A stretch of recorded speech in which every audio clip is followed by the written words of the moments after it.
quite frankly, chums, this is turning into the Frocky horror show. Oh yes, things are not going well at all for Lamarckle. And this is all down, as we all know, to the outfit, the frock that she decided to wear on that trailer for the comeback thing with Netflix, etc. You know, the cooking show, well, you know, as I said, in my opinion, she looked reasonably good, you know. I think the colour suits her, nothing really wrong with it. But it's the background story to exactly what happened and how this developed. But more importantly now, as you can imagine, the famous stiletto heel is getting ground down in the land of Montecito, simply because, once again, well, it seems that nobody's sticking to the narrative that Lamarckle apparently, well, believes happened. As ever, let me explain.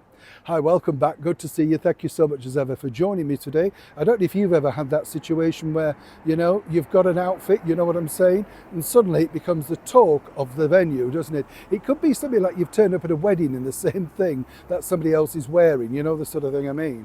And consequently, that becomes the focal point. This has now become a focal point because, as I said, a couple of weeks ago, I told you about a cease and desist idea. Sorry, we haven't had a wave. Well, sorry, here we go. Yes, a lovely wave.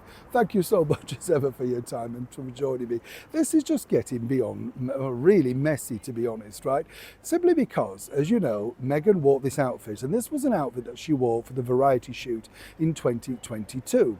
And consequently, their reasoning as to why Meghan kept the outfit, and this is her team back in Montecito, is the fact that, you know, they couldn't have anybody else wearing the same dress as Meghan Markle. It could be worth something. If somebody got it, they could put it online, etc. You know, the sort of thing I mean. Which again is just blown out the water, because you could say the same thing of what Meghan wore to the Balenciaga thing, right? So, you know, it just doesn't bode well on that. But here again is where this becomes really tricky for Meghan, because time and time again she gets caught out in her own mire. What she should have done is basically said, I've never taken an outfit in my life, don't know where this has come from, etc. But suddenly, a little bit like the writing of the, you know, not allowing pictures at the Kim Kardashian thing, the problem that you've got now, this is escalating into terrible PR. And this is terrible PR just about the time that she decided to share that she's put a few pots and jams, of course, in her friend Marcus Anderson's abode, you know, his establishment. And this is also on the back of the fact that she's put in the same things in her friend's coffee shop. These are supposed to be bijou areas that now we're going to rush along to buy from. What basically this is screaming out is that the big giants, the Bloomingdales, the Macy's, etc., nobody is truly interested, and there lies your problem, right?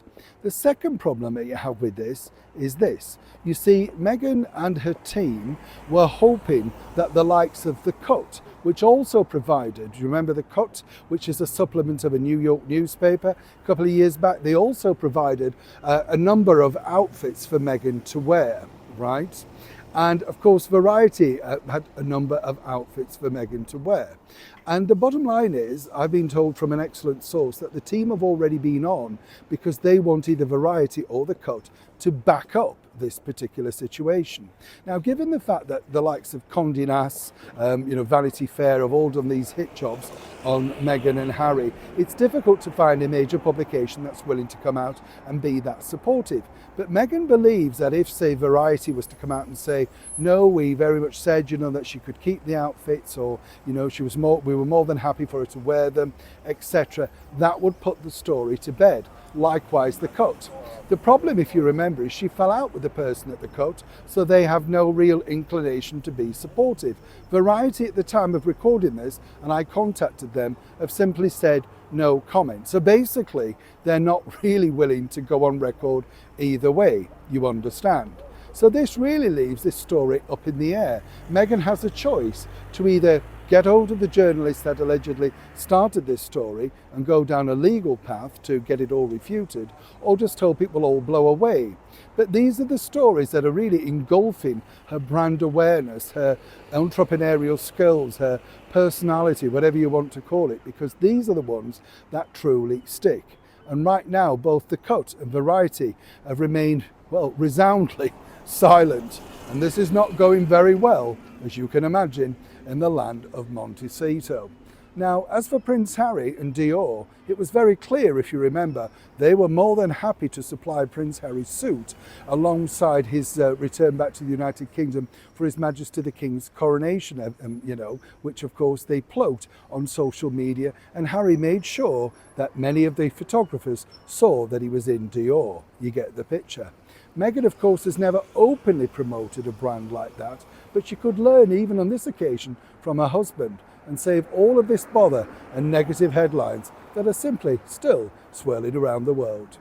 Neil Sean in the very heart of London.